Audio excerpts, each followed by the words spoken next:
दुष्ट नरके, अपना भी शरीर। और इन शरीरों में क्या है, ऊपर से चमड़ी लगी है, केवल वही चिकनापन दिखाई दे रहा है, कोई सांवला, कोई गोरा, कोई कैसा, चिकना शरीर। अंदर तो आंतों में जो भरा है, आंतें ऐसी हैं कि आपको बमन हो जाए, देख लो यहां से। मूत्राशय, मलाशय, क्या क्या सब।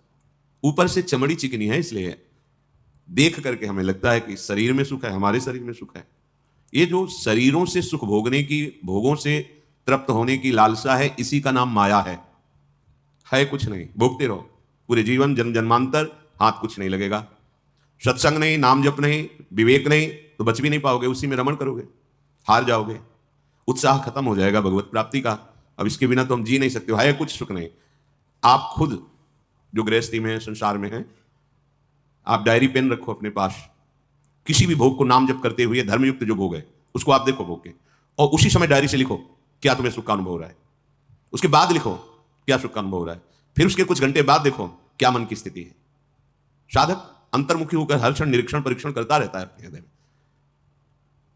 बिल्कुल एक भ्रम है, ऐसा लगता है सुख है परस्पर शरीरों में, चाहे पुरुष पुरुष में, स्त्री स्त्री में, या स्त्री पुरुष में, या किसी भी शरीर में। केवल भ्रमात्मक ऐसी माया की वृत्ति है, जैसे स्वप्न में कुछ नहीं होता, पर संयोग की भावना अगर जागृत हो गई तो आपको दोष लग जाएगा, स्वप्न दोष प्रकट हो जाए। क्या हुआ, न कोई व्यक्ति था, न वस्तु थी, क्या हुआ, वो ज्यों कहते हो वैसे ही दिखाई दे रहा है। या दुखद वृत्ति, ज्यों कहते हो, ना कोई अस्त्र था, ना कोई व्यक्ति था, ना कोई दुख था, पर पूरा अनुभव होता है। पर यह कब पता चला कि झूठा था, जब जागे। ऐसे ही अज्ञान की वृत्ति में आपको लगेगा कि इसमें सुख है, वो आपके चिंतन के कारण है, मलिन चिंतन होने के कारण, सुसुख वांछा के कारण आपको सुखानुभूति होती है, क्योंकि है नहीं, भगवान के वचन है, तो झूठे कैसे हो सकते हैं। नित्य इस वैरी को कभी ना अघाने वाले काम को मार अर्जुन, ये ज्ञान परमानंद प्रेम भक्ति इसमें बहुत बाधक है, क्योंकि इसमें सुख नहीं है। श्रीमद् भागवत में बड़े बड़े राज ऋषियों का, चक्रवर्ती सम्राटों का वर्णन आया है, फिर उनके अनुभवों का वर्णन दिया है श्री सुखदेव जी ने। क्यों सुनाया, परीक्षित जी तो परम भक्त हैं भगवान के, और आमरण अनशन व्रत लिए हैं, पानी भी नहीं पिएंगे, तो उनको भोग त्याग के उपदेश की जरूरत ही नहीं, तो गंगा किनारे बैठे ही भगवत चरणारविंद में प्राण त्यागने के लिए तक्षक काटेगा 7वें दिन। लेकिन आंतरिक राग महापुरुषों के वचनों को सुनकर मानने से ही छूट जाता है। यहां पूर्णे गतेपि करणे स्वावांत वन निवस राधिका रामे, तुम कान से सुनकर इसे स्वीकार कर लो, भोग कर अनुभव करके त्यागने के सामर्थ्य नहीं रखते हो। जैसे दलदल में फंसकर निकल नहीं सकता। आदेश कर रहे हैं, करणे स्वांत, सुनो और अपने अंतःकरण में इस बात को स्वीकार कर लो। ये मन बुद्धि प्रेरणा करते हैं बड़े दुष्ट स्वभाव के, कि एक बार भोग ले, एक बार चख लें तो पता चलेगा क्या स्वाद है, फिर हम इसका त्याग नहीं। कह रहे पूर्णे गतेपि करणे, तुम पूर्ण रूप से जो तुम्हारी श्रवणेंद्रिय में शब्द आ रहे हैं इनको मान लो। ये माया जाल है, जे भी कूदे तो फंस जाओगे, निकल नहीं पाओगे। ऐसा दलदल है कि जन्म जन्मांतर तक के लिए संस्कार ऐसे पुष्ट कर देगा, बस हार जाओगे, लगेगा इसके बिना जी नहीं सकते। दुष्ट नरके, नरक के द्वार का भगवान ने वर्णन किया है कि कौन से नरक के द्वार है, तो कहा त्रिविधम नरकस्येदम द्वारम नाशन मात्मनः कामः क्रोधः तथा लोभः तस्मात् देत्रयम् त्यजेत्। मतलब काम चेष्टा में अगर गृहस्थी में है, धर्मयुक्त है, तो वही उसकी पूजा बन जाएगी भगवान के लिए, संतान उत्पत्ति आदि सृष्टि के लिए भगवान की पूजा की भावना से भगवान को नमस्कार करके उनकी वो। अगर वासनापूर्ति के लिए केवल लीलाएं हैं, काम की चेष्टाएं हैं, तो फिर त्रिविधम नरकस्येदम द्वारम, यही नरक का, मतलब आप बिल्कुल द्वार पे खड़े हो, अंदर जाने की आपकी तैयारी है। द्वार क्यों कहा है, नरक क्यों नहीं कहा? नरक इसलिए नहीं कहा कि आप लौट सकते हो, द्वार है अभी लौट सकते हो। आज से निश्चय करो, अब लो नशानी अब ना नशई हो, तो आप आगे नरक नहीं जाओगे, वापस लौट आओगे। और अगर इसी में लगे रहे तो द्वार है, फिर आगे निकल जाओगे, फिर नरक भोगना पड़ेगा। नरक माने यंत्रणा, कष्ट, भयानक कष्ट, दुर्गति जिसे कहते हैं। दुष्ट नरके, ये दुष्ट काम आदि नरक पहुंचाते हैं। पर आकर्षण इतना जोर का है कि इससे जोर का आकर्षण हो तो हमें बचा सकता है, वो प्रभु के नाम में है। आपको अभी निरंतर जो नहीं भजन हो रहा, स्वाद नहीं मिला, इसलिए नहीं, अंतःकरण की ऐसी स्थिति हो जाती है, इच्छा ही खत्म हो जाती है। हम कह रहे हैं उस बात को समझो। अगर आपका नाम जब चल रहा है, आप किसी भी भोग को धर्मयुक्त जो हो, और आप फिर उसका अनुभव लिखिए, और जब आपकी कामना हो तो उस अनुभव को पढ़िए, ये अनुभव हुआ था, अब तेरी बात मानने वाले नहीं। नाम जब करते हुए इसलिए कह रहे हैं कि साक्षी नाम रहेगा, उसके प्रकाश में आप देख पाओगे। नहीं, अज्ञान में तो देखो ना, गंदे पेय पदार्थ पिए, नाली में पड़े हैं, ऐसे पड़े हैं, फिर भी अपने को सुखी मान रहे हैं, निकृष्ट दशाओं को प्राप्त है, फिर भी अपने को सुखी मान रहे हैं।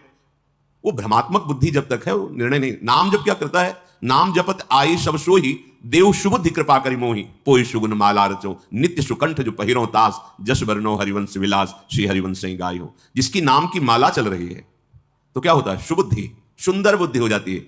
आई सब सोही, जितने भी भागवतिक सद्गुण सब उसके हृदय में प्रकाशित हो जाते हैं जो नाम जप करता है, तब उसका निर्णय ठीक होने लगता है। विमूत्र श्लेष्म पूयाद्यय, इस शरीर में क्या है? विष्ठा भरा है, मूत्र है, बड़ी घृणित वस्तुएं हैं। तो इस नारकी चेष्टा से जब उठोगे तभी तो प्रेम रस का स्वाद मिलेगा। इसके लिए आकर्षण क्यों? आपका लक्ष्य है भगवत प्राप्ति। अगर इसमें सुख होता तो बड़े बड़े, जैसे पुररवा जी ने उर्वशी जी का साथ लिया, अंततोगत्वा उनकी दशा हुई कि पागल हो गए उर्वशी जी में। फिर भगवत प्रेरणा से उर्वशी जी आई और उन्होंने कहा तुम्हारी दुर्दशा तुम्हारे काम ने की है। बड़े कठोर शब्दों से जब उपदेश किया तो उनको चेतना जागृत हुई, तब उन्होंने कहा धिक्कार है मुझको, मैं अपने को चक्रवर्ती सम्राट समझता हूं पर विषयों के अधीन हूं। जो वैराग्य उनके हृदय में प्रकट हुआ कठोर व्यवहार से। बिल्वमंगल जी चिंतामणि में आ सकते थे, कठोर व्यवहार ने वैराग्य प्रकट किया और वो श्री कृष्ण प्रेमी बने। तो सबसे पहले चिंतामणि जी को नमस्कार किया कि आपके द्वारा अगर कठोर व्यवहार न हुआ होता तो मैं इस काम चेष्टा से फंसा हुआ अपने जीवन को नष्ट कर देता। पूरी सृष्टि इसी से है, पूरी सृष्टि चक्र। जो कोई निकल जाए तो इनाम है महाआनंद, परमानंद, द्वंद्वों से मुक्त होकर अपने स्वरूप में स्थित, जिसे ब्रह्मानंद, परमानंद, विज्ञानानंद घन, अखंडानंद, प्रेमानंद, बहुत नामों से संबोधित किया जाता है महासुख को। तो तुम कानों से सुनकर त्यागो। श्रीपाद आदेश कर रहे हैं, बहुत प्रवीणता पूर्वक कह रहे हैं, ये मत सोचो कि मैं अनुभव करके त्याग लूंगा, अनंत जन्म हो गए, इसका अनुभव नहीं है। भोगने के बाद थोड़ी देर आपको वैराग्य रहेगा। अगर थोड़ी बुद्धि पवित्र है, आज के बाद कभी ये भोग नहीं भोगेंगे, गलती पड़ गई, और 2 घंटे बाद फिर वही शुरू चिंतन। अगर चिंतन ना करो तो किसी भी भोग में सुख नहीं है। चिंतन के द्वारा संकल्प बनने के बाद सुखानुभूति होती चिंतन में, अब वो क्रिया में उतरता है। तो चिंतन के कारण जो चिंतन में सुख देखा था वो होता नहीं है, और चिंतन के कारण उसको लगता है मैं बहुत सुख भोग रहा हूं, और बार बार वो कहीं अग्नि में घी डालने से कभी अग्नि शांत होती है क्या? ये कामाग्नि है, जितना इसे भोग दोगे ये बढ़ती चली जाएगी। जैसे बिच्छू के भय से सांप के मुख में हाथ लगा दे तो बिच्छू का डंक तो जो कष्ट देता है वो थोड़ा, लेकिन सांप का जहर तो मार ही देता है। ऐसे ही काम वेदना की जलन से बचने के लिए काम क्रीड़ा में उतर जाना ऐसा ही है जैसे बिच्छू के डंक से बचने के लिए सांप के मुख में हाथ दे दे। श्रीपाद कह रहे ये देखो अध्यात्म है, क्यों म्यों का यानी सीधे स्वीकार करने वाली बात है। संतानोत्पत्ति रूपी सृष्टि की जो पूजा है धर्म संज्ञक गृहस्थ धर्म में, इसके अलावा सावधानी पूर्वक अपने मन और इंद्रियों को प्रभु में लगा के मुक्त हो जाओ, परमानंद को प्राप्त हो जाओ, चाहे गृहस्थ में हो चाहे विरक्त में हो। बड़े भाग्यशाली हैं जिनकी ये बात समझ में आ गई कि जिसके त्यागने में सुखानुभूति कर रहे हैं उसके रोकने में कैसी सुखानुभूति होगी। पर ये बुद्धि निष्कर्ष ठीक नहीं दे पा रही, मलिन हो चुकी है। भगवान नाम जब से, भगवत चर्चा सुनने से ये पवित्र हो जाती है। बहुत भ्रम है, जासु कृपा सब भ्रम मिट जाए। स्पष्ट वर्णन है क्या? विष्ठा मूत्र श्लेमा पीबादि। कौन से द्वारों में सुख है, कैसा हमें माया के आकर्षण ने गिरा दिया है। श्रीपाद के हरि रीति वृंदावन रति विवेक विरतिश्च दुर्मुत करति, ये हरि माया तदुप रमायाति दूरतोपायः। ये हरि माया हरि भक्ति को, वृंदावन की प्रीति को, विवेक को, वैराग्य को लूट लेती है, दूर फेंक देती है।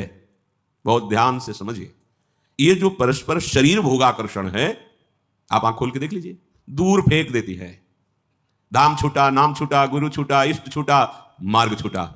अनंत जन्मों की सुकृति एकत्रित हुए, भगवत कृपा हुई, तब हमें ये परमहंसों का मार्ग मिला है। ये परमहंसों का मार्ग है। नागरीदास जी अष्टक में कहते हैं एकांत रस प्रिया प्रीतम। मार्ग तो मिल गया, अब हमें इधर उधर देखना नहीं, लौटना नहीं है, आगे बढ़ना है। ये राग द्वेष मुक्त चिदानंद भाव को प्राप्त है तो इनके लिए किसी का भेद नहीं रह गया। स्त्री पुरुष, उत्तम अधम, ये तो द्वंद्वातीत अवस्था को प्राप्त महापुरुष हैं। पर ये अपनी सावधानी के लिए जो अपने लोग शरणागत हैं उस रस को प्राप्त करना, इसमें तर्क की जरूरत नहीं होती। महापुरुषों के वचन सुन करके स्वीकार किए जाते हैं, तर्कना नहीं रखी जाती। जो आश्रय और वासी हैं वृंदावन के, प्रिया प्रीतम के प्रेम रस को प्राप्त करना चाहते हैं, वो इस दुष्ट स्वभाव के वशीभूत होकर कोई आचरण ना करें। ऐसा नहीं कि हृदय में आएगा, नहीं आएगा, विकल करेगा।